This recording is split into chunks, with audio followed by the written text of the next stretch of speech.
ബജ്ജി കഴിക്കണം എന്ന് തോന്നിക്കഴിഞ്ഞാൽ പിന്നെ വേറൊരു രക്ഷയില്ല കേട്ടോ. ഒന്നെങ്കിൽ കടയിൽ പോയി കഴിക്കുക, അല്ലെങ്കിൽ വീട്ടിൽ വാങ്ങിച്ച് അത് ഉണ്ടാക്കി കഴിക്കുക എന്നുള്ളതാണ് കേട്ടോ. അപ്പോൾ ഇന്നത്തെ എൻ്റെ കായ ബജ്ജിയാണ്. അപ്പോൾ ഞാനൊരു 3 കായാണ് എടുത്തേക്കുന്നത്. അപ്പോൾ അതാദ്യം 2 ഭാഗവും കട്ട് ചെയ്യുക. ഇത്തിരി കയറ്റി തന്നെ കട്ട് ചെയ്യുക കേട്ടോ. എന്നിട്ട് ലൈറ്റായിട്ട് അതിൻ്റെ തൊലി കളഞ്ഞെടുക്കുക. അതിൻ്റെ ആ ബ്ലാക്ക് ഇതൊക്കെ ഉണ്ടല്ലോ, അതൊക്കെ ഒന്ന് കളഞ്ഞെടുക്കണം.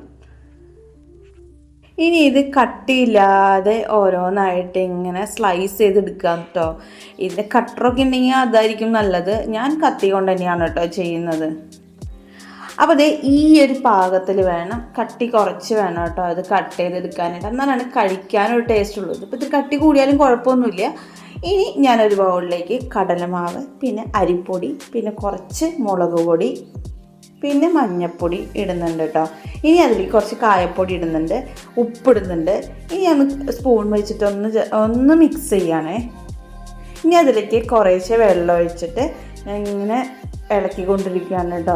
അപ്പോൾ അത്യാവശ്യം ഒരു കട്ടിയിലും എന്നാൽ അധികം ലൂസാവാത്ത ലെവൽ വേണം കേട്ടോ ഇതൊന്ന് ഇളക്കിയെടുക്കാനായിട്ട്. അപ്പം മാവ് ഉണ്ടാക്കുമ്പോൾ മുക്കിയെടുക്കുമ്പോൾ അത്ര കട്ടിയിൽ വരാൻ പാടില്ല.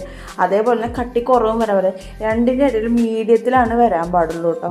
പിന്നെ അത് ഒരു കയ്യിൽ വെച്ചിട്ട് ഇങ്ങനെ നോക്കുകയാണെങ്കിൽ ജസ്റ്റ് ഇങ്ങനെ വരച്ച് നോക്കുമ്പോൾ അറിയാൻ പറ്റും മാവിൻ്റെ ആ ഒരു പരിവ് എങ്ങനെയാണ്. ഇനി ഇതിലേക്ക് കുറച്ച് ബേക്കിംഗ് സോഡയാണ് ഇടുന്നത് കേട്ടോ.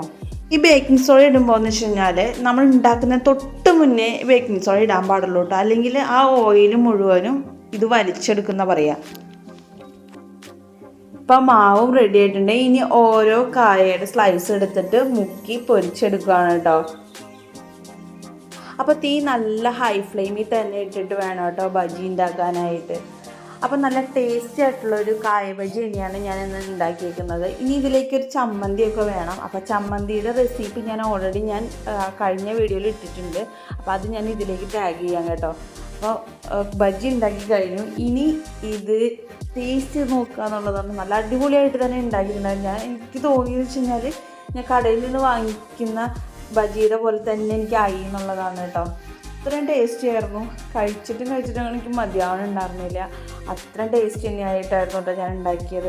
ഇത് അത്ര എരിവൊന്നും ഇല്ലാത്ത കാരണം കുട്ടികൾക്ക് ഇഷ്ടപ്പെടും. എൻ്റെ മോനും നല്ല ഇഷ്ടപ്പെട്ടായിരുന്നു കേട്ടോ.